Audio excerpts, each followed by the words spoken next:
shit. Like, what do you do? Because music shit, you can't be shy because you're gonna end up performing in front of 1 million people regardless. So you know what I mean? Like, I only performed like four or five times out of my whole like career from 2017 since I was a little kid. So it's like now I performed. I headlined a show not last year, like literally last month, May 12th. People knew I was actually there. So the energy was 10 times more different than just opening up for somebody that's waiting for one person to be there and they have to sit there and wait for 5 other performers to come through. Like, I really don't fuck with that shit because a lot of people be paying $300 slots just to open up for like Trippie Redd or some shit. Like, it's like, bro, they're not going to pay attention to you. They're just waiting for Trippie Redd to come. You feel me? So that's why I don't really do no opening up. Like, if I'm a part of the rollout, I'll go. But it's it's different when people come to see you than when you just, you're the sideshow or just unexpected. People don't even know, what they're expecting. So yeah, that's but it is part of the growth. It's part of making it. I will tell you this: whatever opportunities you get, just go with it. Just ride it out. You never know what it's gonna bring.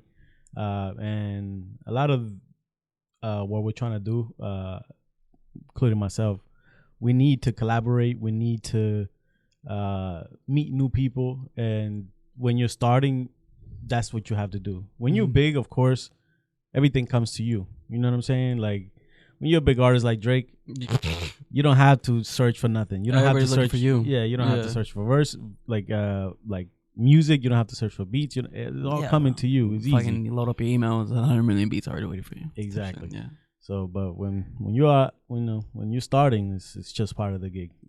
So, how long you been doing this, bro? So I've been writing since I was 9 years old. So, long story short, I grew up in South Lawrence. Came across this dude, Ty Bugs. He's a fucking legendary artist from Lawrence. Prime. He was that kid fucking filming music videos in North Lawrence by the Mullahs and shit, ESPs. And I remember being this young kid just watching him. Like, I go there all the time to get food. He's rapping outside in front where I get food type shit. You feel me? So I just seen that, you know what I mean? And I tried a million things. Like, I played soccer, I fucking basketball, I skateboard, you feel me? Like, I even DJ'd a little bit, fucking just mad hobbies that I tried doing to try to find myself. But as soon as I pick up that pen and paper, something just told me like, yeah, this is what I gotta do.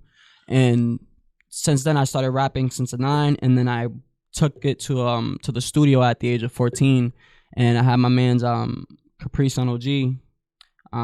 He called me, he told me, yo, I got a spot for you if you want to pull up. And then I had my man Rippy, PG-13. He before he moved to Vegas, he lived in Merrimack, and I went to a studio over there, recorded my first song freshman year of high school, blew up over like 8K plays in like a week. That's what's up. Yeah. That's what's up. And how old are you now, bro? I'm about to be 21 in August. So you're young, but you've been at it for a little bit. Yeah. So, you've been putting in that work. That's what's up. That's what's up. So you're from Lawrence, and like you said, you started at 9. That's amazing. The reason why I say that is because I think one of the hardest things for people to do is to find that thing that they want to do, even if you're not good at it. But if you just know, like, all right, this is I'm gonna dedicate myself to this. You found that very early, so I consider yourself lucky, bro. Like, because I'm 32, I just found what I want to do. Yeah, and I'm not even good at it yet, but nah. Everybody finds the, like, it don't matter like how old you gotta be, like, find your way of life. Like, perfect example, 2 Chainz. He didn't come up till he was like early 30s. Like, you know what I mean? He just started feeling the shit that he's feeling now, because back then I didn't know who the fuck 2 Chainz was. I was blasting Eminem, 50 Cent, Mobb Deep, Alicia Keys, Pink, you can name it, bro. Fucking, but once 2 Chainz came out, I was like, who the fuck is this nigga? I know, old too. Bro. I'm like, where this dude came out from?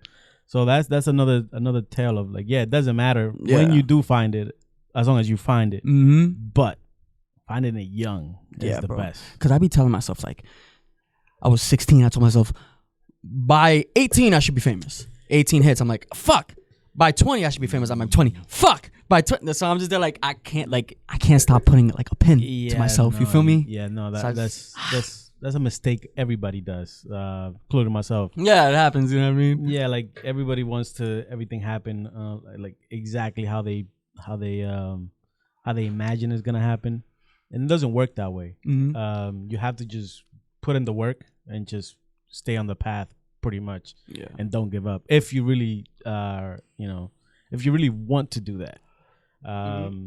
But it's like you say, you never know when you're gonna get your break, so never give up. You say you found it at 9, and other people found it later, but at the end of the day, as long as that's your passion, it doesn't feel like work, so it doesn't feel like a waste of time. Yeah, like for me, but this will never feel like a waste of time. Why? Yeah, I get to meet people like you, random people that I will never think of. Exactly. You feel me? Yeah. Like there's no, like, I'm 32, so like I am not clubbing. I am not outside. That's what I'm saying. Like, yo, everybody telling me to club. Everybody telling me, yo, club. Get the fuck out of here. Yeah. Like, bro, that shit is so whack. Because coming up from, like, I was already 21 when I was 15. Let's keep it a buck. Like, house parties back in middle school was so much better. Because I know you, oh my God. Like, low key, I wish I was around, like, born around the 80s and shit. Because my mom tells me all the time, bro, the house parties back in the day, prime. Yeah. Like, yo. Yeah. Back then, that was the shit to do when I was growing up. House parties. Literally, bro. Like, and oh, also, man. you're Spanish. So, like, we grew up doing shit, like, early. Out of the box shit. Yeah, bro. So, like, sure. You grew up in Lawrence, so I know you bro. were going in clubs before you were over Yeah, age. bro. Like, I know the yeah. game. Yeah, so like, by the time you're 21, you're probably like, that shit's boring as fuck. Yeah, I've been there and done that. And if you have a passion, you want to spend your time different. Yeah, literally. Like, coming up, I always had friends. I always wanted to party and shit. And once I actually started, because rapping was just like a side thing. Like, before I started dropping music on SoundCloud and YouTube and etc., I was just that friend in the group that was like, yo, my dog can rap. They put on a beat, I'll freestyle. Or my friend beatbox, I'll freestyle type shit. You know what I mean? And then until then, I ended up freestyling for some kid that made music, which is Capri Sun, free him. He ended up seeing that. He hit me up weeks later and then brought me to the studio, and that's what created everything. And I just been grasping to it ever since. I dropped out of high school sophomore year, 2018. You know what I mean? And that's the thing, like, I know I could have had a different life. There's a difference between blaming other people for the reason, like, for, how do I say it? Blaming other people for the reason why your life is, like, at a certain point. And it's different if you take accountability for the shit they do. Because me, I don't even have my ID. I don't got my passport. I don't got my license. And I'm 21. Like, I was supposed to fucking drive myself here right now. You feel me? I was supposed to have a parked car. But shit happens in life to the point where, like, you have nobody to blame for yourself. And that's the thing. I feel like me doing this and me putting myself through these things, and it'll teach me how to be a bigger and better man in the future, because it teaches me self-discipline type shit. Because times where I was alone, like, you know what I mean? Like, my dad, I spent my teenage years without my dad because he got locked up when I was 10. Came from seeing him every weekend growing up as a kid, and then 10 years old, he did 8 years. So that's my teenage years out of the door with my dad. I'm at most important age for a father to be around a son. From that, when you turn into a teenager, like, you need pops, because that's when you start, like, wilding out and getting into shit. So yeah, that's a bad hit. Yeah, bro. Like, nigga, I remember my mom telling me, because, like I said, every weekend, hit him up Friday. You picking me up tomorrow? He didn't answer the phone. Mom comes up to me and tells me, yo, your dad's in jail. Getting there for such and such, this and that, and the third. I don't know if you're going to see him for a long time. So I'm there like, shit. And again, growing up, I'm here in and out of fights, getting kicked out of school, running away. And at the time, I was already living in a homeless shelter. You feel me? Like, I was just a kid. I didn't know what the fuck to do. And also, I'm trying to be a rapper and shit, so I'm over here writing on papers and pen and instrumentals and shit, because I have no access to the studio. I didn't know how to use Instagram back in the day. Like, for an example, I found you on the Explore page. And I didn't even know you were from Drake yet. I was willing to fucking drive to bumfuck to do this shit. You feel me? So it's like, it is what it is. I get you. Mm-hmm. Yeah, it's rough, man. It's rough. I tell anybody, if you grow up as a man, if you grow up without a father, or you had your father but he was taken away, it's tough. It's tough.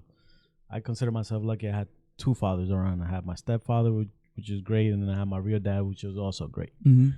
So I avoided a lot of issues. Yeah, you know, I had when I was younger, I had a dude that I could not fuck up in a way. You know what I'm saying? Like, you know, you always respect that. Like, yeah, like bro. mom, like it's not like, you know, like my mom is short. Yeah. Right, so like it got to a point where like when I was like 13, I was like 200 pounds already. So like it wasn't like my mom would try to hit me and I would just like laugh. I would just laugh. I would just like brush her off. Just look at you like, it's nigga. like, you know what I'm saying? Spanish mom is still feisty and shit. Yeah. But at the end of the day, I was just like, but then my dad were like from the couch and I was just like, all right.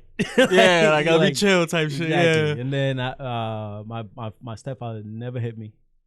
So like I said, I had a great role model. Yeah. Stepdad never touched me. He just talked to me. I would fuck up. My mom would hit me, right? My mom would hit me with the chancleta, with the frying pan, with the fucking anything that was at. Tell you, bro, if cancel culture was a thing back then, bro. Oh my fucking god, bro. These kids don't know. These kids don't know, man. Yo, bro. They take away your iPad, your iPhone, your Apple punishment. Watch. Hell no. Yeah, back then it was the HDMI cord, the extension cord, the fucking the Ed Hardy belts. Yeah. Oh my god. PTSD, nigga. Anything. Yo, anything. horrible. I'm not gonna lie. I needed it. Nah, for like, sure. You know what I'm saying? Like I'm not they never like overdid it. You know what I'm saying? But my dad never hit me. My stepdad never hit me. My real dad never hit me. They talked to me. Like, so my stepdad, which I'm trying to implement with my kids, is I would do something, my mom would be the one yelling and freaking out, and my dad would like wait for shit to like calm down, and then he'll come and talk to me. He's like, you see what you did wrong, and then he would just talk it out with me.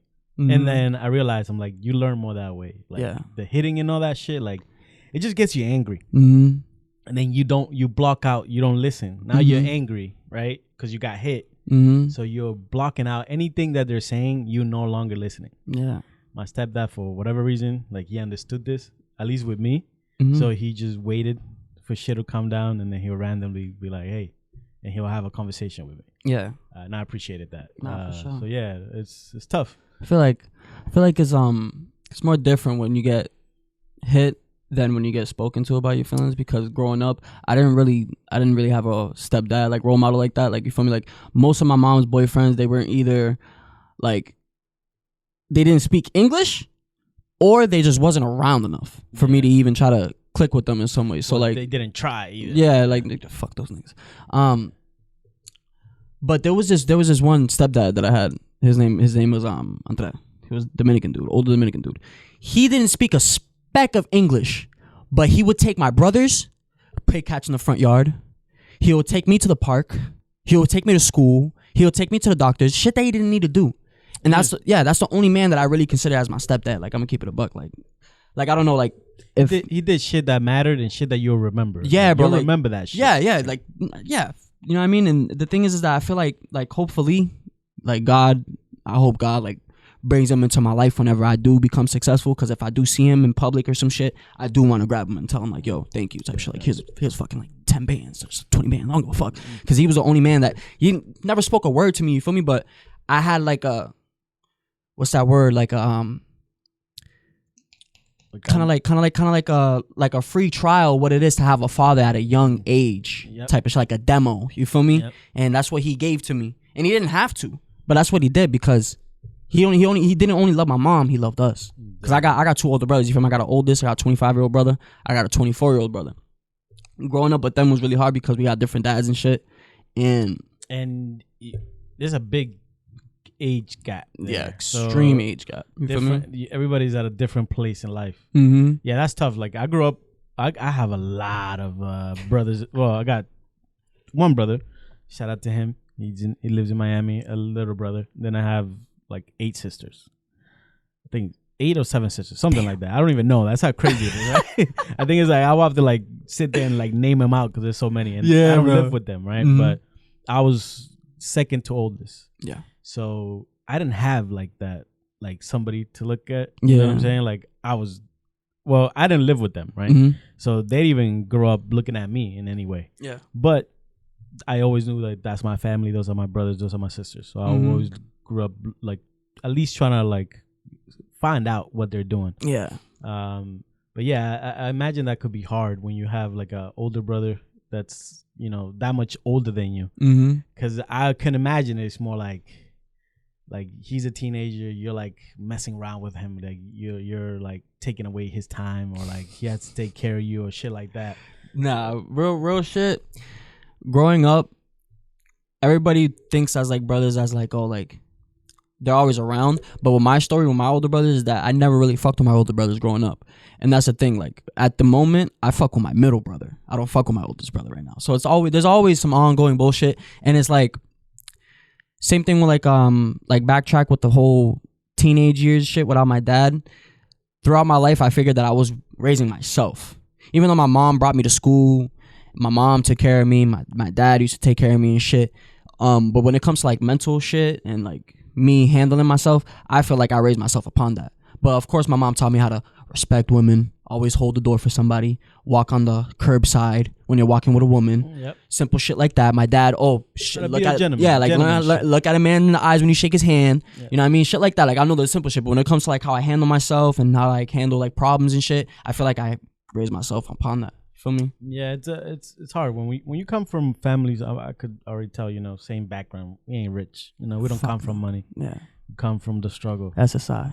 So EBT. Yeah, exactly. Yeah. Same here, bro. Mm-hmm. So when you come from that, like, it's tough for parents like to be all the way engaged, or like, you know, like it's just tough because they're focusing on just trying to get the next, you know, get the bills paid, get the rent paid, get the you know, food, and it's tough to like trying to like, oh, you know, what is he feeling, what is it, it's just you don't have that. Yeah, it's tough. So I get it, like that's just part of when you come from a place like us. That's just part of life. Like like I look back now, right? Like I look back now and I'm like, yo, that shit was fucked up.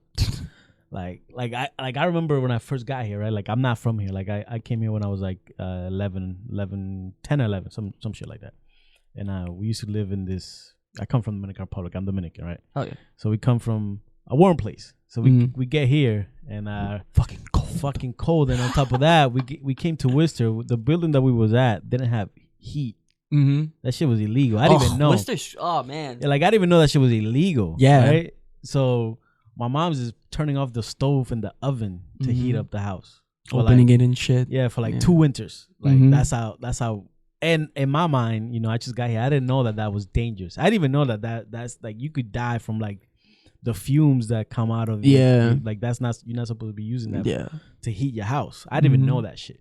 Like 5 years later, I'm like talking to people and I'm like, yeah, and like it's normal. They just look at you like what the how fuck? the fuck are you alive, nigga? Yeah, like, bro. Literally the same thing bro? with me, bro. Like when it comes to like, it happens to me all the fucking time. Exactly. So like you never, when you're a kid and you're growing in that, you don't have the time to look back. Yeah. And you will, like I said, I'm older than you, so you will look back and more like have more time to It's reflect. crazy. I look back and I still look back at the age of 20. Like it's crazy because I done a lot of shit. Like it's honestly crazy. Like I've been to like programs and shit in and out of like custody, like DCF care and shit like that, because like I really didn't have a good relationship with my mom growing up. And it's just like I'm at a point in my life now where I get over shit quickly. Like I don't like you did that, all right, fuck it, I don't care. Like you did that, all right, fuck it, I don't care. Because like back then I used to take it so deeply and fucking run off with it, you know what I mean? But now it's just like nonchalant about a lot of shit now. Yeah, that's the best way. Before you react to anything, think, take your time and think. Again, think twice. Yeah, that's a good advice. I would tell anybody. Yeah, you never know. I tell my kids that all the time. Like before you do anything, just think. Yeah, stop and think. If you're angry, don't make a decision. If you're angry and you could avoid making a choice and you could push it, do it. Yeah, you know what I'm saying. Again, I was a hothead too when I was young. Yeah, so I got into some trouble. Not bad stuff, like I said. I come from poor family, but a together family. So I had people around me to guide me the right way. But still, you know, we men, so we're hard-headed, bro. We got fucking testosterone, and we fucking. Bro, it's fucking horrible. Exactly. Dude. So. Oh man. Yeah, it's part of it, you know. Literally, bro. But music was it music in your house? Was that like a? My mom used to put me to sleep with Sean John and shit. All right. Yo, I used to go to sleep with that shit. My mom always told me like, yo, you used to cry until I put on Sean Paul, and I believe it because for some reason like I get this like weird feeling every time I hear the song. Like I have no reason but to get lit to it. Like, Yeah. I can't sit down and just chill when it comes to Sean Paul playing. Like, bro, that's like, that was my shit growing up, bro. yeah, like, bro. I was like middle school. Sean Paul was like my middle school year. That was when I was in middle school and Sean Paul was coming out. My middle school year and like the beginning of high school. Yeah. But yeah, I get it. Jamaican music. Yeah, bro. What kind of music do you make? So I come from like, obviously it's rap. Prime is rap. You know what I mean? But I also mix it up with like melodic rap, rock rap, punk rap. It all has to do with rap, but different types. You know what I mean? So it's like, I'm obviously gonna come out with some other shit because I don't want to be considered a rapper. I want to be considered an artist because I want to make a whole bunch of other shit. Because I can sing a little bit too. So I know for a fact once I have a platform, I could show my true colors type shit. Because right now, like, it's easier to come up off of the distortion, hard bass, trendy shit. Yeah. Before you become versatile, because that's what a lot of rappers do nowadays. Is like they always come up with off the shit like, oh, quick to grab attention. Perfect example, Murder B. Fucking, you know who Murder B is? Yeah. She's from around here. Yeah. She was fucking, yeah, bro. Like no matter how much she wants to try to say that she's not from around here, bro. She's from around here. She fucking stayed in fucking New Hampshire for a long time. Like, nigga, she chilled with my step cousins. Like, nigga, I used to talk to her all the time. You feel me? So, and like I said, she came up off of drill music. And now she's singing a little bit. She's adding like a few singy songs here, singy songs there. You know what I mean? So that's what we got. That's what I have to do type shit. Is come up off of shit that people like. And then once I have a platform that I know that at least there's going to be some bunch of people that will listen to my shit regardless. Because like I know for a fact like not everybody's going to fuck with it. But I have a solid fan base that'll fuck with it regardless. You feel me? So that's why I'm waiting. I'm waiting to get on a platform so I can be more versatile with my music. But for now, I'm just a mixture of rap. Yeah, gotcha, man. It's what's coming up in the area too. There's a lot of music coming out from Massachusetts, New Hampshire too. Yeah, close. Do you have like a group of friends that you create with, or is it just you the only artist? When I was first coming up, I didn't really fuck with any teams like that. Like, growing up, it was more like I said, more diversity, more everybody was just on their own type of time. And then and the thing back then, like whenever you try to click up with somebody, they either gonna steal your shit, run off with it, or they're gonna stick around for a little bit. And then once shit gets a little hype, that's when they start acting up. You feel me? So it's like, but now, I got this team called Muddy Boys. Me, my man's Villa, his little brother Richie and shit came up with a group called Muddy Boys. This dude Kill Villa, he is a relative of a best friend of mine from high school. His name is Jeremy. He's cousins with him, and I met him. But I met Isaac before I met Jeremy. So long story short, Isaac was a photographer at the time. And like I said, I've been making this music. I bumped into Isaac at the mall. He told me, yo, I want to start making music. What should I do? I told him straight up, like, nigga, I did a million things before I became a rapper. Like I told you, I did this, this, and this. Do it. Try it. If you fuck with it, do it. And doing way better than me. 14 plus K followers, fucking face tattoos. He's about to go on tour and shit. So like, he could have been that dude that took off what the fuck I said and just boom. Like all right, fuck this nigga. You feel me? But he hit me up. And told me, yo, like, look how my life is now. You feel me? I want you to feel the same way. So let's do something. You feel me? So now, Muddy Boys, we have everybody all around the country in our group. We have people in Colorado, Texas, LA, Miami, Vegas. So we have like a whole group of people from all over the world because my Villa's manager is from the UK. That's what got him a little bit buzzed. You feel me? Off the 10K followers and shit. Props to him. Shout out, Piri. But yeah, Muddy Boys is just a big group full of people who are just willing to sacrifice all this shit, bro. Like, shed blood, sweat, and tears for the shit. You feel me? So everybody got the same dream. Yeah, so I get you. Yeah, man. Look, like I said in the beginning, you need people. A lot of people, nobody makes it on their own. Yeah. As much as the people that make it and don't give the credit where the credit is due, and they act and they pretend like they did it on their own. Yeah. Nobody does it on their own. Nobody. And that is not just on the rap game. That's across the board. Everything. You need support. You need help. You need, and it might not be a lot of people, but there's gonna be somebody. You know what I'm saying? Like me. Like I did. It's just two of us. You know, I had an idea. I had the money, and then I had a friend. Shout out to him. He's DJ Goliath. He's like, listen, I'll help you. You know, with whatever he could do. You know, it all takes for somebody to believe in you. It's like it's not even like you believe in yourself, but like you kind of need somebody to like give you that like, yo, I know you got it too. And it's like, all right, bet you just said that. Now I'm down to do whatever the fuck. But continue what you were saying. No, so that's pretty much it. You know, just you're gonna need support from people. Yeah, bro. All around. Yeah. So yeah, man, it's part of it, and you can't. I tell people the only way to not give up is to have a lot of like-minded people around. If it's just you, it will be easier for you to give up because you don't have anybody to.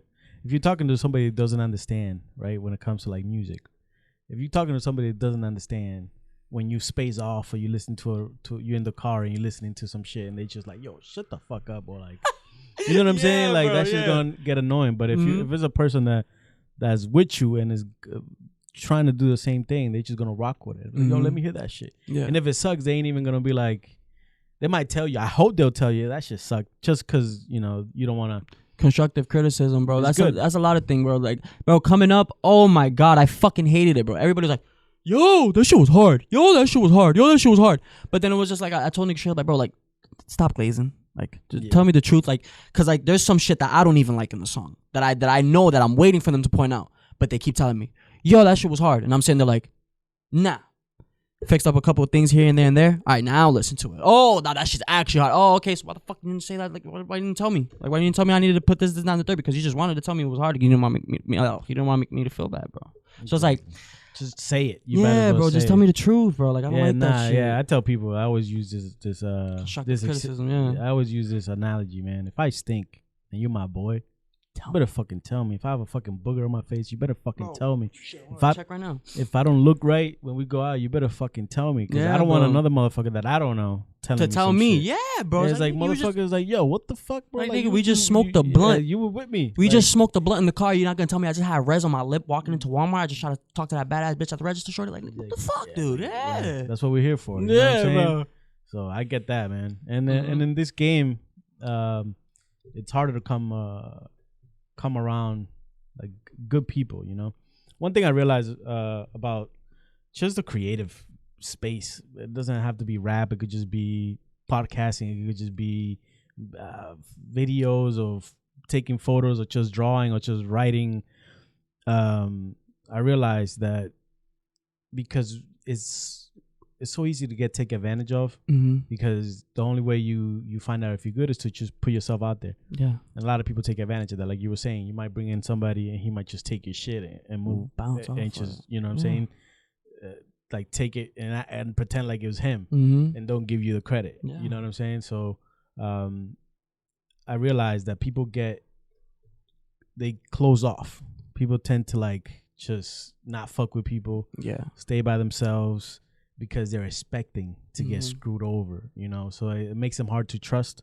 So like even with me, when I first started, like I would ask people, right? Like I would ask people like, hey, come down, and they would just be like, what do you, like, they would look at me like, what's your angle? Like, what are you trying to get? I'm like, I'm just trying to get a conversation. Yeah, like, bro. It's that simple. Yeah. I don't want no money. I don't want nothing. Yeah. If I hit you up, that means I think you're cool. I think you're doing something nice. Or I respect what you're doing. I respect your passion, and that's the only thing I'm interested on, having a conversation. For sure. And a lot of people, that put them off. They were just like, I feel like, you know, they're so used to getting taken advantage of. They don't want to be around or, you know, collaborate with people that they don't know. Yeah. And it's tough when you, I get it, because if you've been screwed over so many times, I understand. You might, you know, build up a shell and you do not want to put yourself out there, but you got to fight through that. You know what I'm saying? So far, so you started rapping at 9, but when did you could say you take it seriously? When you were like, all right, like 14 years old. That's when you dropped out. That's when I first. Nah, I dropped out of school at 15, sophomore year, 2018, 2017, freshman year. I made my first song, and I dropped it, and around the time I was skipping class, and everybody knew who I was, so it was a perfect time. And may he rest in peace, Jose Anfroy, XXXTentacion. That was the same time that he came out of jail. So SoundCloud rap was buzzing at the time, booming. So I took that shit and ran off with it. You feel me? Like, I'm not gonna lie, I dyed my hair half blonde, half black. I have a couple X tattoos on my hand. Like, I got Revenge. I got his Kill Me tattoo that he has on his hand because I'm a real big fan. You feel me? Like, I love this dude to death, and I'm gonna carry it on for the rest of my life. Like, if it wasn't for him with the SoundCloud shit, I feel like I wouldn't even be a rapper. He's like he's the reason why like I wanted to start going to the studio rapping. Like Eminem, Dr. Dre, Tupac, Jay-Z, they inspired me to write. I started writing when I was 9, but I started actually rapping when I was 14. So. Yeah. I didn't get a chance to fuck with X till he died, which is fucked up because he was so new, you know. And then I'm older, so like the newest stuff, like I get stuck with like old shit. Like so when like a new person like makes it to me, that means they're good. Like that means like all right, like this is a new person, but I fuck with it. Yeah. And with him, I feel like there wasn't enough time. By the time like I started listening to his shit, he was dead. The same thing with like Juice WRLD. Like these people are fucking geniuses. And I literally started listening to all their music till when they were dead. I was like, that's sad, man. Juice WRLD was amazing. Yeah, like, bro. I'm like, where can this guy, like, where would he have been if they stay alive? And it's funny because all the great ones just fucking die. You know what's funny, bro? Man? I don't know if you gotten this before, but I just met you. You know who you look like? Nipsey. What the fuck? That's the first time. Nah, like I'm looking at you now and I'm like, yo, this dude reminds me of Nipsey, man. I don't know if it's the hair and the beard and shit. Yeah, the hair and the beard. Because I was gonna pull up with braids, I just didn't have a cut. So like you put braids on, like you look like light skin, like a little bit of a light skin Nipsey, man. Yeah, bro. Hey, man, R.I.P. Nipsey. Shout out to my rolling 60s, man. Yeah, that was tragic. Yeah, that hit me, man. That hit me. Like I wasn't around for like Biggie and Pac. Yeah. Like I wasn't here. Like I was alive, of course, but I wasn't in the US. I didn't know English. Yeah. I didn't know anything. But I got into them when they were dead. Nas, Jay-Z, of course, they were around and I fuck with them heavy. That's how I got introduced to rap, and from there on, everybody that came after. Their beef was hilarious. Yeah, it was. That shit was fucking funny as shit. I'm glad that comeback with the DJ Khaled shit that oh my god. Yeah. They were, oh man, goosebumps. I watched that music video when they were sitting at the dinner table and shit, rap. Yep. Oh man, goosebumps, bro. That shit, like the inner child was like, oh shit, I've been wanting this, you know what I mean? So no, like those dudes, like, so when they died, I didn't understand. Like I didn't understand how you see videos of like Biggie when he died, like the party they threw. Yeah, in his hometown for his birthday or some shit. Yeah. Mad dudes like blaring the music, people crying. I didn't understand that. Yeah. Then it happened with Nip, and I was fucked up. Yeah. And I was one of those people. I'm like, what the fuck? These are famous people. You don't know these motherfuckers. Like what the fuck you talk like? Yeah. You know what I'm saying? Like that's bullshit. Like I don't believe that shit. It's kind of like famous person. It's kind of like your favorite like baseball player, like your favorite like actor or some shit. Like, and with music is even more, it's more like it's more intimate, man, because like music, you like these people, you ride with these people. Like I feel like without music, bro, like the world will just come to shit. Like you're gonna sit here and tell me that your grandma's just gonna clean on a Sunday quiet? Like nah, bro. Like nah, bro. She's gonna turn on the radio, make sure everybody's sleeping. Everybody gotta be sleeping. Just turn on the music, boop. And wake everybody up. Yeah. Smells like fabuloso. You're definitely Spanish, bro. You're definitely Spanish. That's what I'm telling. Yo, and that's the thing. You want to know something crazy? I don't speak a speck of Spanish. No, for real? I'm being so serious. It's bad. I mean, I get it. Like I could go around a little bit. You understand it at least. A little bit, yeah. If you're from Lawrence, you need to speak some Spanish. Like I know when somebody's talking shit to me. And I know when somebody be conservative, but when somebody starts speaking too much, I'm telling shit like un poquito, bro. I don't know too much. You know what I mean? I get you. Like I know how to order some beef by like dámelo un dos patelitos de re. That's the best you gonna get. You feel me? But once the shorty hears me say that shit, she's gonna be like. You're like, what? I'm like, damn. But like I try to like throw it in like dame a small cup of mori señando. You feel me? Some shit like that. I'll try to say like un poquito. Like I don't know, bro. I try my best, but I feel like I am gonna try to learn Spanish later in my life. It's good. You said you're Puerto Rican, right? Puerto Rican and Dominican. My dad, so my dad's full Puerto Rican and my mom's half and half. So I'm more Bori than anything. So yeah, you gotta go. You gotta go over there. Yeah, bro. It's fun. That's number one. It's fun, and it's good to like. I always tell people this: if you're from somewhere else, like if your heritage come from somewhere else, go there. Because the minute you get there, something's gonna hit you when you're just like, yo, I feel at home here for whatever the reason. Yeah, I don't know what it is, but the minute the minute you go, you ever been to Puerto Rico? No. I never been out of the country. I went to LA. I went to New York. Like at 16 I took a Greyhound bus. Took like $900. Me, Kamikaze, and my friend at the time, Lil Rari. We grabbed a bunch of money that we had. We took a Greyhound. We're like fucking 16, 18, 19. We took a Greyhound to LA. We were homeless in LA for a month, but I promise you it was the funnest thing we ever did. Like, bro, we had a group of people. Fucking we fucking bought mad candy at like there's like this store called $1 store. Everything in there is $1. Like Mando, like you fake ass Dollar Tree and shit. It's just $2. Bro, I'm telling you, Mando, every single thing in that store is $1. We bought like a whole box of candies, bro. Mando, we made like almost $200 a day, and that would be our motel for the night. We did that for a straight month. But long story short, some shit slipped up. Somebody did something in the group and tried to pin it on me, and real nigga shit, I ain't no rat. So I ain't gonna sit here and tell him I didn't do that. He did. So I just took it off, called my mom. I was like, yo, I need to fly back to Mass. She hooked me up with it. So I just took it off and ran with it. I ain't gonna sit here and point fingers at nobody because that's not who I am. Yeah, but that's cool though, because and I feel like that's gonna get lost. Like it's like what you just said. Like you and your friends just took a bus and fucking bounced. Yeah. And had a whole fucking experience. Mm-hmm. That shit is dead for like the generation coming up. Like, literally, I grew up. Me and my friends did that shit all the time. Yeah, like we was outside, like for real. Like yeah, from a young age, like from 10, we were just alone walking around the city. Literally, like we'll come back later. Mom, just come back before dark or some shit. Mm-hmm. These kids, they don't like. It's dead. Like It's kids they're not gonna do that anymore. One, it's not as safe. For whatever reason, and I don't know if that's true or not, but the internet makes it feel that way.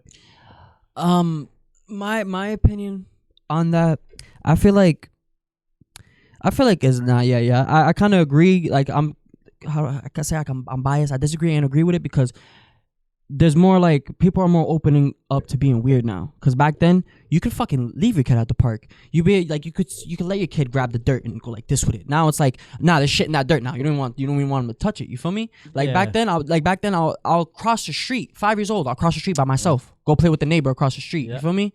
And like now it's like times where like, oh fucking, you gotta fucking put a fucking something on your car so you won't get sex trafficked, or you gotta fucking have a sticker on your arm so you get tracked, or some stupid shit. Like I understand like now people are more being precautious, but at the same time it's like more people are being paranoid.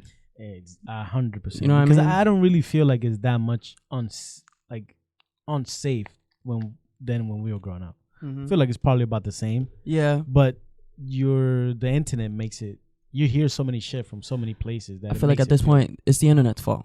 Because back then there was no internet. Yeah, there was no fucking internet. You didn't know shit about. That's the thing. That's the thing. You don't have to look up on Google. The only way you find out shit, go on the news on Comcast. Go on the news. All right, what's happening right now? Go to the news. Now it's what's happening now. You go on Twitter, Facebook, Instagram, TikTok, and it's all bullshit. Fucking bombarded. Yeah, bro. It's like yo, you have to go through 5 sources to find the real source, man. Like yo, it's crazy how like it's crazy. Yeah, man. It's I don't know. Like I said, everything's moving quick. Mm-hmm. You are from here. And, yeah. Did you grow up in sports? Did you play sports or? Yeah. I first thing I picked up was a baseball. I played baseball when I was a little kid. David Ortiz was like my inspiration because he is Dominican too. So and if I'm not mistaken, you're in Lawrence, bro. Bro. It's like it's Dominican Republic in Lawrence, bro. Yeah. Slash the Bronx. Yeah, I'm not gonna cap. Yeah. But nah, like I said, David Ortiz, like the Boston Red Sox growing up, I was watching that shit, and I remember playing baseball, minor league baseball, and I had a pitch. Like I that's one thing. Like I always had one thing that I was good at in everything I did. You feel me? Like I skated, I was good at jumping off big dumb shit.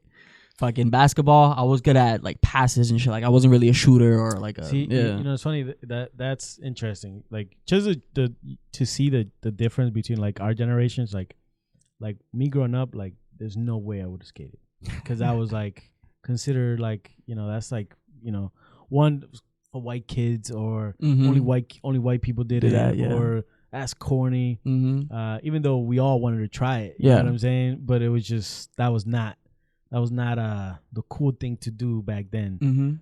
So I never got like the chance to like try skating or anything like that. So I think that's cool.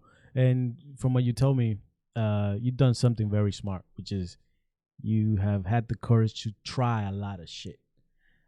Like I tell my kids, like we're gonna try everything. Yeah. Because I'm like, how are you gonna find out what you like? Because it's like, bro, you're gonna try it in like fucking 30 years, and you'd be like, oh my god, like I should have done this shit years ago. Exactly. You know what I mean? And it's like you don't want to feel like that. Yeah, like me, I'm older, right? So like when I like I got 2 kids, I got fucking bills, I got responsibilities. This exactly. So like doing this was not like was not cool. Like I could have, I fucking this shit is like I'm like over $30,000 deep into this. I could have done that to fucking go on a vacation, take my family somewhere.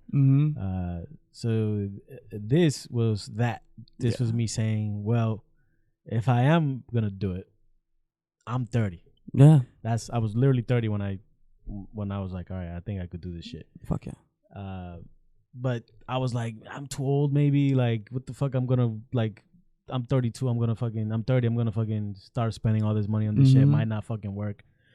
In my mind, I was just like, you know what? Fuck it. If I'm gonna do it, it has to be now because I can't wait any longer. That's what I'm saying, bro. It's like this could be the life changer. You feel me? Like even if you're always gonna have something to do. You have a passion for something. It's a matter of having a goal for something because nobody wants to wake up in the morning and go to work, even though you have to. You feel me? Like personally, me, I'm unemployed. I live with my grandma. I don't got responsibilities. I'm a cat dad. I don't got a car. I don't got bills. So right now I'm under my grandma's roof. You feel me? And I do work under the table here and there. I have like some side jobs and shit to make a little bit of money. But overall, I really don't do shit. I just make music. But you have a passion. Like I think that's people shit on that shit. Like, you might have some people like, oh, you're living with your grandma. You're not doing anything. My grandma lives upstairs. My mom lives downstairs. I live with my brother upstairs, and my older brother lives with my mother downstairs. So it's like we all still live together. Exactly. You feel me? Like, and you get to follow your dream. Because a lot of the shit that happens is people tell young people like, you need to do this shit. You need to hurry up and like make a decision. You need to hurry up and start working and start all this shit. And you do it, right? Because all the pressure of everybody telling you this is what you need to do. So you do it. But the thing is that people don't tell you, once you jump in that fucking loophole, you just you the hamster wheel. It's hard to get off. Same shit. It's hard to get off, bro. Once you start working, that means you got money coming in. That means you're buying shit. That means you get into an apartment. That means you got bills. Now you can't do nothing because you have to keep this shit up. Keep maintaining all the other shit. Exactly. So that's a thing that I think, like for you, like you're 21, bro. I'll tell you this. Yeah, bro. You have all the time in the world. Like you have all the time. You got 10 fucking even 30. Even 30 is not even like even me. Like I say 32, I'm old. Yeah. Not true, right? Yeah, not true at all. Yeah, bro. So like you did the right thing. You focus and you spend your time on doing shit that will help you figure out what you like doing. That's the thing. Music, bro, I don't even that's not the only thing I do. Like, yo, I'm starting to do live streaming now, like streaming video games and shit. Yeah. I'm starting to get into that. I had a small period of time where I was making YouTube videos, like gaming YouTube videos and shit. Like I'll play the game, you'll see my face on like the top corner and shit like that. Like I want to do that shit too, bro. Like let's play games and shit. Like, yo, that shit's so fucking cool. Yeah, I wanted to do that was a plan for the studio. I wanted to have like an Xbox. Yeah, bro. We were having this conversation and just like play games. Like bro, that's genius, bro. You feel me? Like just like make it. I mean, there's other people doing it, like but I'm like that's a cool dynamic. We'll bro. Put on a game. We'll talk shit. Play the fucking ourselves. Game. Yeah. It's just something else to do. So don't like pigeonhole yourself into a corner. Yeah. Don't. You could do this. You could. You're not one thing. Yeah, you could bro. be many things. Yeah, exactly. That's the thing that really made me stand out the most is that like you said with the skateboard and shit. Everybody's like, oh, that's corny. That's only for white people, right? Like perfect example. I paint my nails. I'm a whole Hispanic kid. I be painting my nails. Everybody, that shit gay. Yeah, you feel me? Yeah. And it's like same thing with the music too. Cause I would like you said, tell you to work. fall into that loophole. I was in school telling teachers I want to be a rapper, and they would look at me with the same skeptical ass face, like, you gotta have a side plan. You gotta have an A and B plan. And I looked at them dead in my face. I'm like, no. And if I have to drop out for this shit, look at principal dead in the face. If I have to drop out for this shit, I'm gonna do it, bro. You feel me? Like, I don't care, bro. Now, see, this is another thing that we tell our kids. Like, with my kids, like I tell them, like, look, school, yes, it's important, right? Yes. To a certain level, right? Yeah. It's important. You need to learn math. You need to learn English. You need to learn some grammar, sense.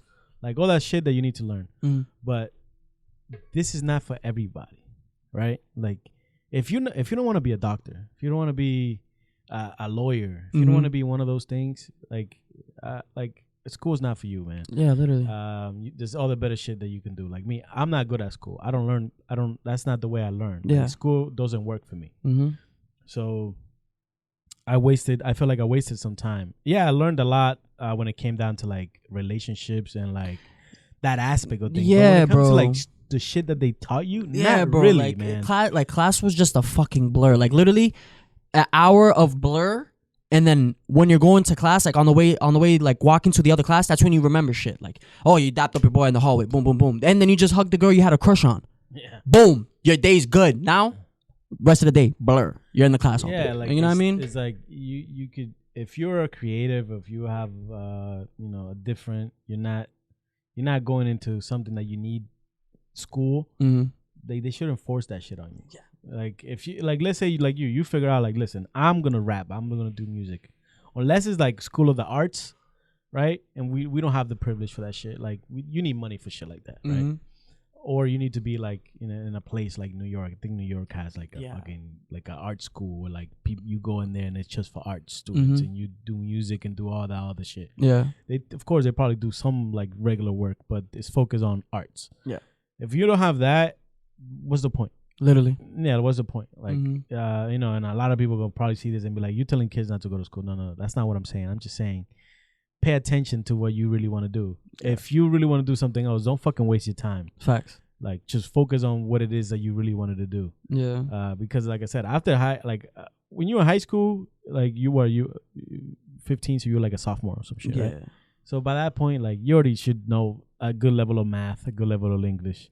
And then after that, if you knew that you weren't going into college, what's the point? Get your GED. Yeah. And get out. Yeah, that's one thing. And my mom always wanted me to get my high set and shit like that. So, like, I feel like once, like, because at a certain point right now, I feel like I don't really need my GED. Like, I make a lot of money without a GED. Like, well, no, but you're in the music. That's what you're trying to do. Yeah, for sure. But like, it's not, like I said, it's not for everybody. So people shouldn't put people down or like look down on people that didn't go. Just they found their passion. You know what I'm saying? And that's all that matters. Oh, for sure. Find whatever that is. It doesn't matter what it is. Just find it. Facts. So with my kids, I'm trying to have them do as much as possible young from now. Like, let's try everything. Yeah. My kids, like, they try karate, they try baseball, basketball, swimming, soccer, and they're 7 and 8. Wow. You know what I'm saying? Like, listen, we're going to try all this shit. You don't like it? Cool. Cool, but at least you tried it. You feel me? Because they going to be that one day where it's like, yeah, bro, this nigga just fucked with me. Nigga, like 3 years ago, I did like one day of karate. I know this one kick. Boom. Exactly. That's how it be, bro. Like, feel me? Like, bro, I'm not even gonna lie. I'm probably gonna get into training MMA because, bro, it's big. It's big. I just I don't know if you seen that last clip I did. I posted with my boy Fernando. He's a black belt in jiu-jitsu. Yeah. He does a lot of different martial arts, but his focus is jiu-jitsu. He's like just a lot of that around the city. Also, it's not just music. Yeah, we got boxers. We have a boxing event coming June 24th, Saturday, June 24th for boxing right here in Lowell. Shit. We got a few boxers from Methuen, from Lowell, Lawrence, Austin. I got a friend that's a boxer. His name's Shine. He came from like Ireland not that long ago. He's fucking talented, bro. Yeah, but Lawrence got a good boxing gym. Yeah, bro, intense. Yeah. That's my dog. I know the older head because my mom dated his brother, and he seen like that she had a son, so he met me. He was like, yo, you want to learn boxing for a little bit? I'm like, yeah, fuck it. I went to the gym, but I wasn't really interested. I only went there for like a day. After that, I didn't really go back to it. So but it's important nowadays. We were we're having the conversation like these motherfuckers are learning real shit. Like, Yeah. you know what I'm saying? Like, it's different now. Like these people, like we grew up and we knew how to fucking box. We knew how to throw hands. That's Street it. fight, yeah, bro. That's I fight it. with my brothers all the time. Like, you know what I mean? It's just same shit. Like, Now these motherfuckers will break your arm, put you to sleep. Like you don't know. yeah, bro. Yeah. Being big don't matter no more. Yeah, like bro. the little square kid, Will the beat goofy the kid, yeah. will kick your ass. You don't Yeah. fucking know anymore. Like Yeah, you better bro. fucking walk on your Hell walking yeah. your fucking toes. So yeah, like I want my kids to learn all that shit, just in case. You never know. And if I don't, of course, I would not like my kids to be telling me like that. I want to be a professional boxer. That's not what I want. But Yeah. if they come and tell me that, It's like you're not gonna alright, be sitting and be like, ah, nah, yeah. whatever it is, I'm a rock with it. For You sure. know what I'm saying? But You're still gonna have your like, yeah, who's yeah, gonna it's get hit just- in the head? Oh yeah, my it's- god. it's one of those things where like I believe. Yeah, there's people like Mike Tyson, right? You hear those stories. These dudes grow up, get poor. Like Yeah. that was the only outlet they had, or whatever. My kids is hopefully they're not gonna grow up like that. For sure.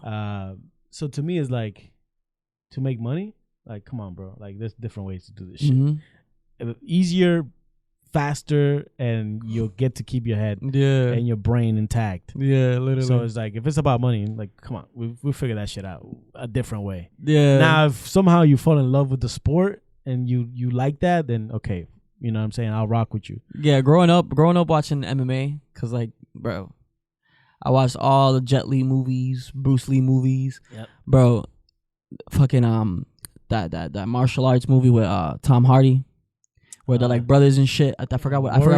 Warrior. Yeah, Yep. bro. I just got put onto that movie not that long ago. My brother just put me onto that shit. But besides, like growing up watching MMA, like UFC and shit, just I remember being a kid, bro. Growing up watching fucking Anderson Silva. Yeah. Growing up watching the Diaz brothers, Ultimate Fighter, bro. Like all that shit, bro, made me want to throw down in the fucking living room. Yeah, I still do it to this day. I got gloves. I be fucking practicing kicks and shit and drills. Like I got a little bit of it's fun for me. Like I do it for fun now. Like I do it for cardio. Like hell yeah, literally I'm cardio. I'm in this weight loss like thing now. Like I was 300 pounds not long ago. Like I was fucking heavy as fuck. Even though I'm heavy right now, but I was way bigger. Props, self-discipline. Like, yeah, exactly. I'm trying to lose weight and build great better habits. Better habits. Go get your merch. Oh shit. Hell yeah, let's get it. Get your merch. Habits. Hell yeah. 365. Stop playing. Pretty much, you know, I started rocking this brand because I'm trying to build better habits. So it's kind of like a way to remind myself. Plus, they got good shit. Fuck yeah. So, you know what I'm saying? Go check them out. Hell yeah. But yeah, no, like you have to like be willing to try shit. You know what I'm saying? If you want to improve, if you want to find what you like, you got to be able to try it. 100%. Now, basketball, we fucking lost, man. Oh my god, I'm gonna keep it a buck. I don't really watch sports like that, but I'm in tune with what the fuck just happened in the yeah, bro. I'm like, I was so excited. I'm gonna keep it a buck. Like I don't even watch basketball like that, but I was that one nigga in the corner like Celtics in 7. yeah, I was fucking. I'm not gonna lie. Like when that happened, like when it got to that point where we lost all those games, like I was like, all right, we don't deserve this shit. Literally, like we don't deserve it. Like everybody was mad excited when we won Game 6, and I'm like, that shit was luck. We don't deserve it. With that big ass forehead, nigga. Yeah, it's not gonna.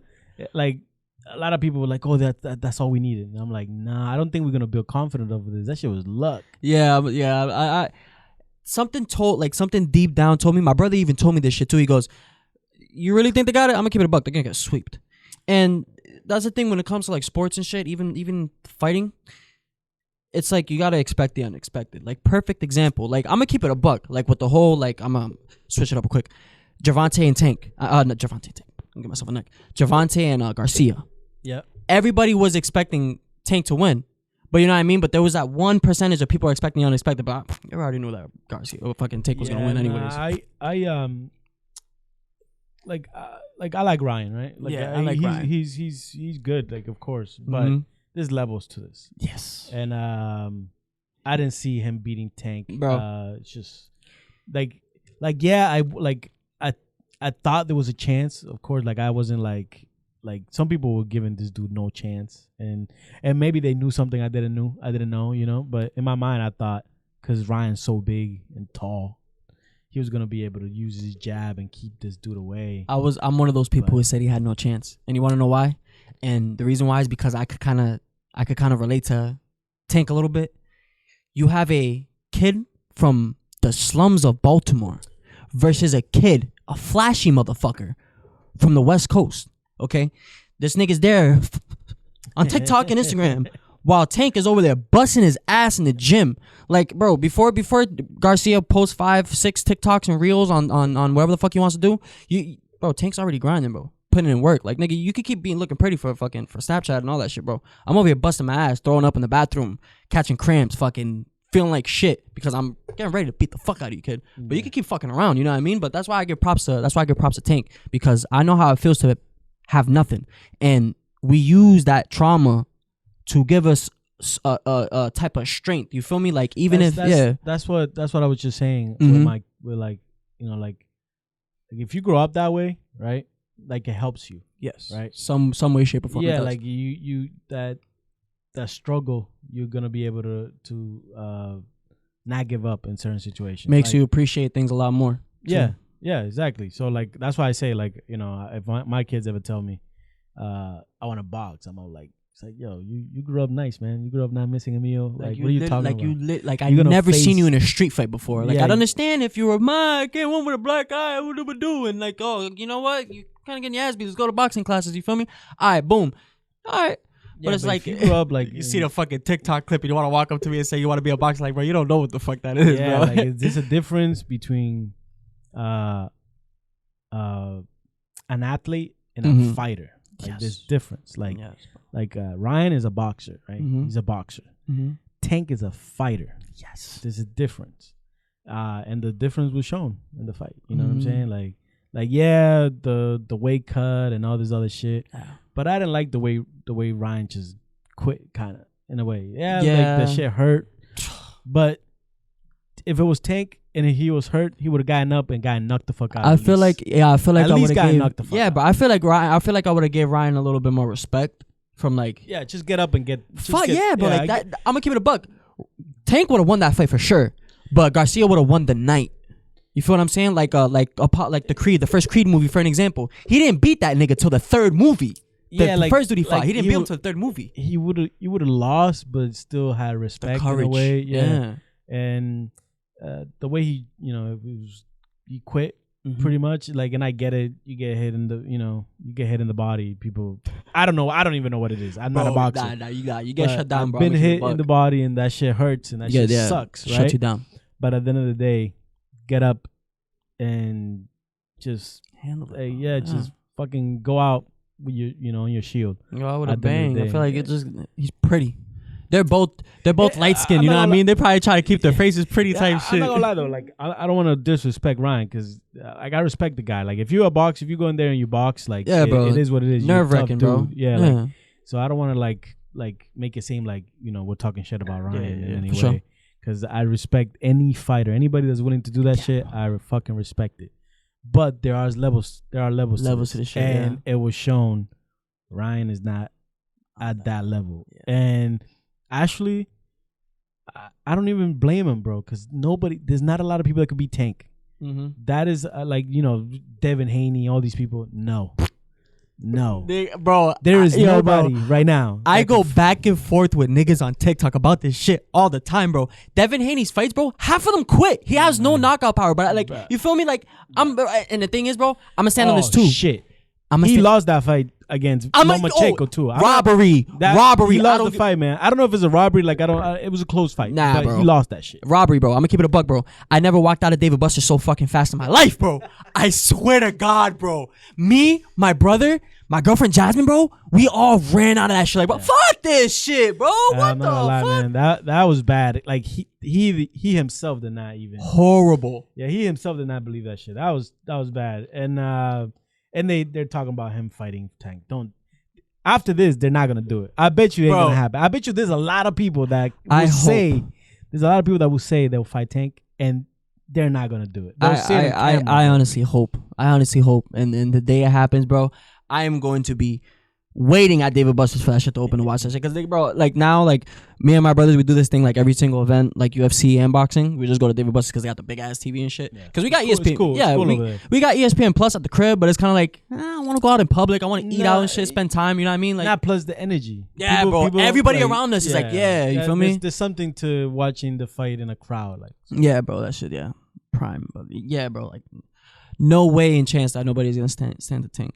Nah, it's just the combination. It reminds me of like Mike Tyson, like a young, like a lighter Mike Tyson. I wish I was around for Mike Tyson. It's like something like I'm literally a fucking old soul in a young person's body. Like there's times where I think like, bro, I wish I could sit down and watch a Mike Tyson fight live. Like, shit, that you know what I mean? Crazy. I I was young, mm-hmm. but I do remember the energy of like when Mike Tyson was fighting, just fear, just straight up.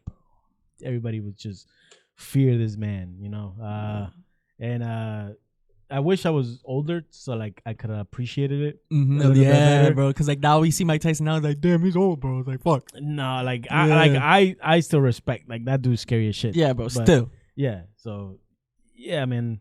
And that's another part of the city that we have. We have a history in that. We have a history in boxing. Yeah. And we're making history in MMA now, Massachusetts. Mm-hmm. So like I said, the city, if we all work together, I think Massachusetts should be at the top when it comes down to like literally. Music, talent. Period. I mean, we're at the top in sports. Yeah. Right? Like there ain't a city that wins a state that fucking that's like Massachusetts. Mm-hmm.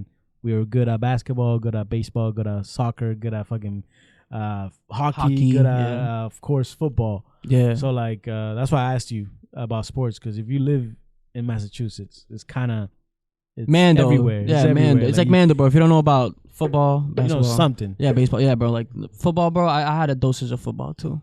Yeah, I did. I played football growing up, but I got so many fucking injuries. It's ridiculous. And I made no money or made it nowhere. Mm-hmm, yeah, bro. It's like fuck. Yeah. That's another thing.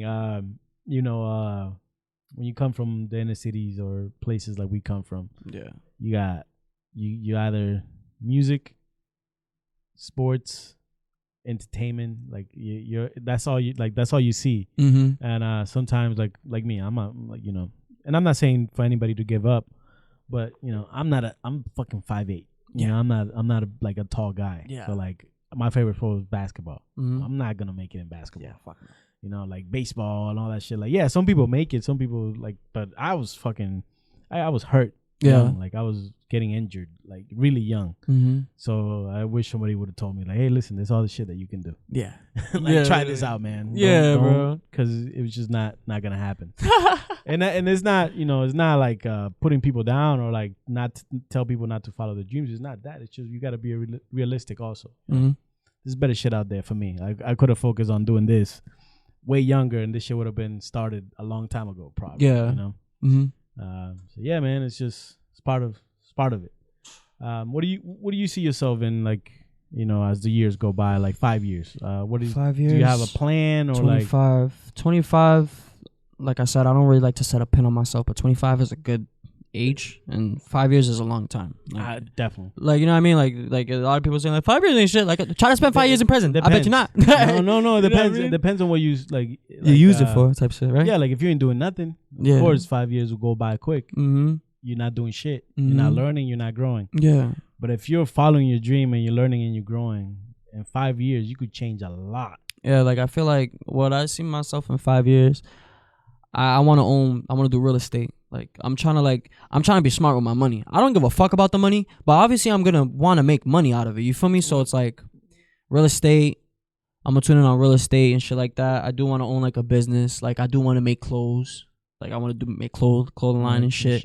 And I also want to invest into like my like content creating and shit like that. Cause like I have more followers on TikTok than I do on Instagram. So I be making dumbass TikToks and shit. I be making YouTube videos, me playing video games and shit like that. So I have that side of me too, which is like YouTube videos and TikToks and shit. So playful. Yeah, bro. So like I want to mix things up too. Cause like as an artist, we don't have like that much of a connection with our fans like that. Like I'm gonna keep it a buck. Like the thing is with me is that I wanna like do like a thing every year where I have like a festival that everybody can come to or like I have like a tour, like a mini festival, and like it's like you're not gonna have to pay for it. Like I just want to like rent out a big ass like park and have all my fans come for whatever area that is. Have all my fans come, like a little festival. You get food, fucking drinks, whatever, and just hang out with me for like a few hours. You feel me? Type shit like that. Like I want to be able to interact with my fans a little bit more. That's why I want to make YouTube videos and do streaming so like that I could play with my fans and interact with them type shit. You feel me? You know, back in the day, it was the custom was you're mysterious. Yeah. You don't come out. You don't do much interviews. Yeah. You don't let people in Mm-hmm. to the real you. Yeah.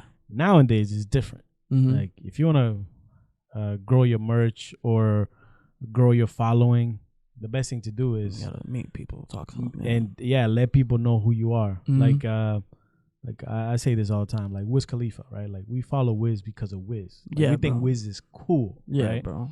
Like he's a good rapper and all that stuff, but like I grew up on Wiz, right? Yeah, like bro. when Wiz was first coming out, that was my generation. Mm-hmm. So like Black and Yellow and all the shit that he was doing was so Mac way and Devin go to high school and shit. Yeah. yeah, it was all different. Like he Mhm. came out like he's wearing Chucks. He's like just Yeah, different. Taylor like, Gang. like, he was just different. Like and he didn't care, so he put himself out there. People fuck with who he is, Mm-hmm. and that's what grew him. It's kind of like Snoop Dogg. Everybody likes Snoop. It doesn't matter that he hasn't made a song in how many Yeah, how long? bro. Like yeah. Everybody follows Snoop because of Movies, Snoop. yeah, all that shit. Yeah. So you have to put yourself out there. So this is why podcasting is so good. Mm-hmm. Allows people that you never got a chance to hear them speak. Yeah.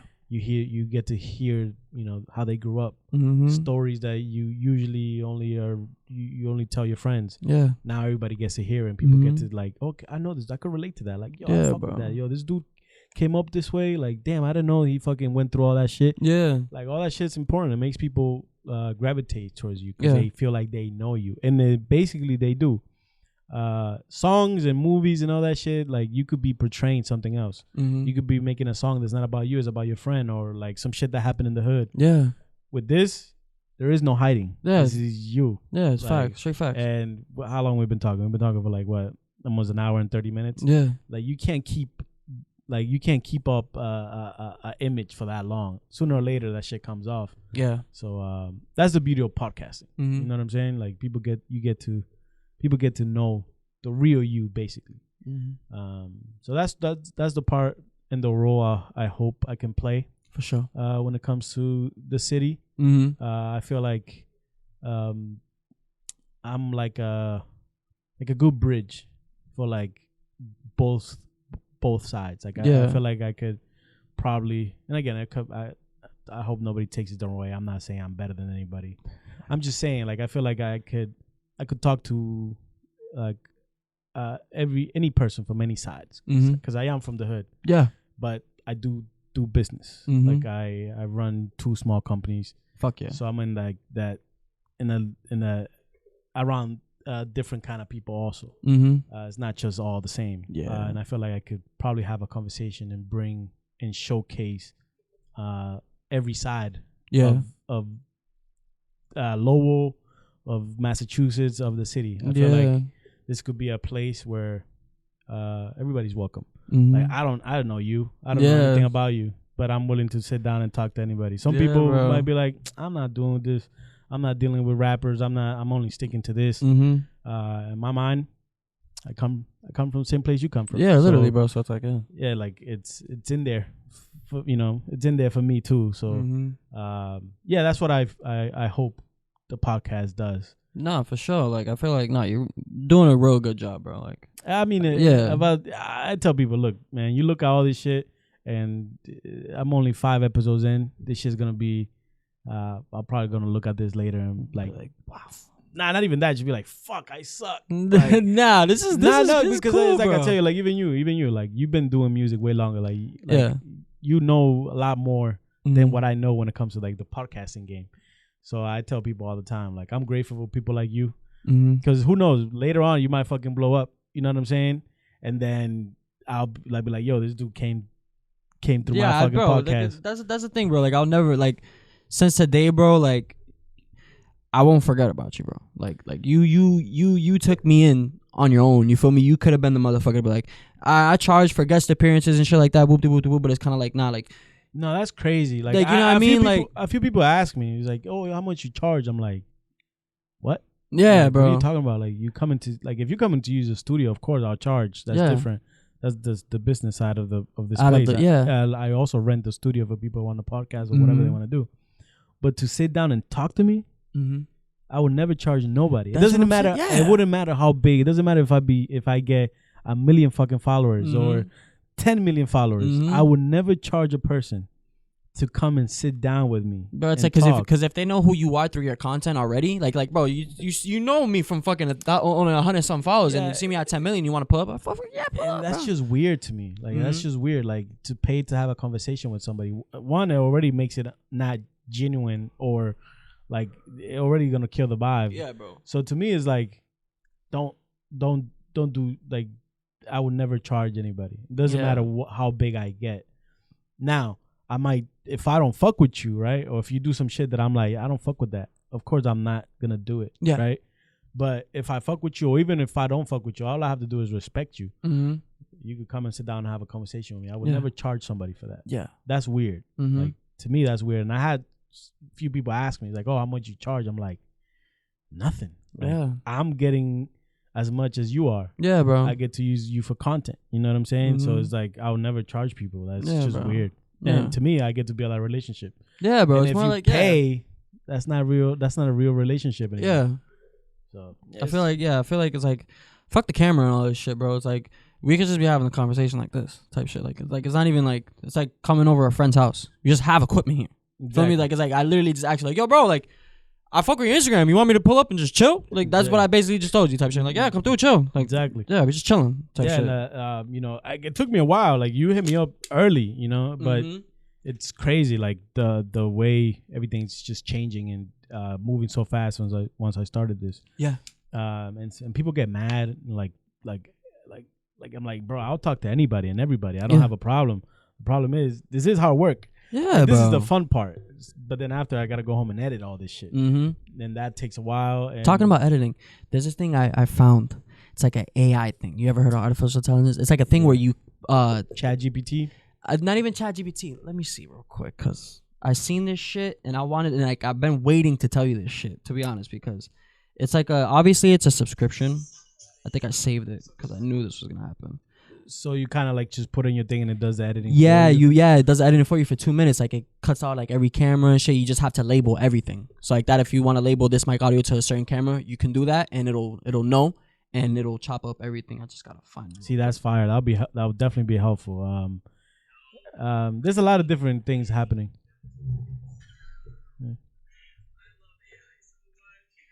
Yeah.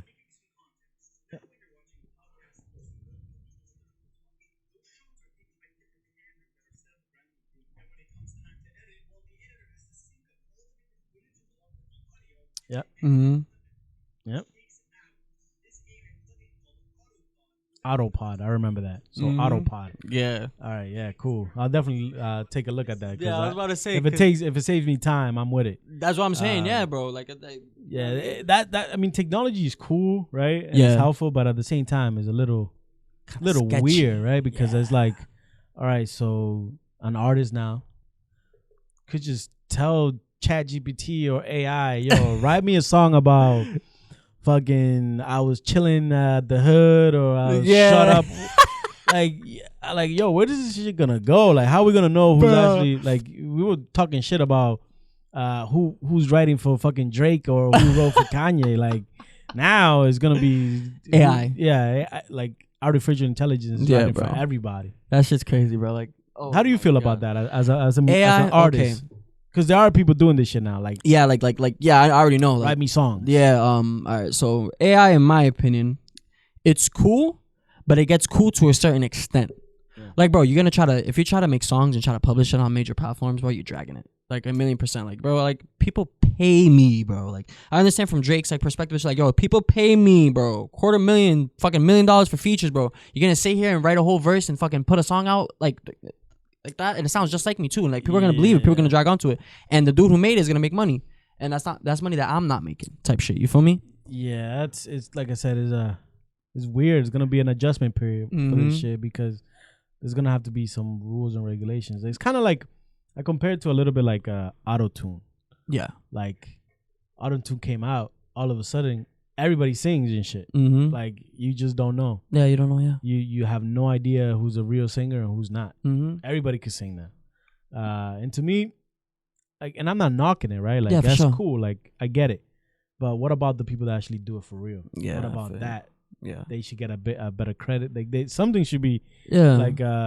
they should get appreciation for actually doing it themselves Mhm. and having the talent to do it. Yeah, for sure. And it's a talent in itself to use autotune, right? But Mhm. at the end of the day, like, come on, it's not the same. Yeah. So it's just weird times. Yeah, I started using autotune around like I tried autotune like 2018, and after that, like it just Like I said, skyrocketed from there. like it's cool. Like it's like I'm not knocking it. Like Yeah, for sure. It helps make great music, and it's all Mhm. about the music. But if I was a real singer, right, Mhm. and I did this shit for real, and I could do it on the fly with Yeah. no nothing, I would feel a type of way. I'd be Mhm. like, Yeah. that's cool. You guys could do it, but have some respect in a way. You gotta appreciate the people that actually do it. Yeah. And technology is cool, but you just don't know. I feel like once like AI becomes like a drag, like all right, you're pushing it.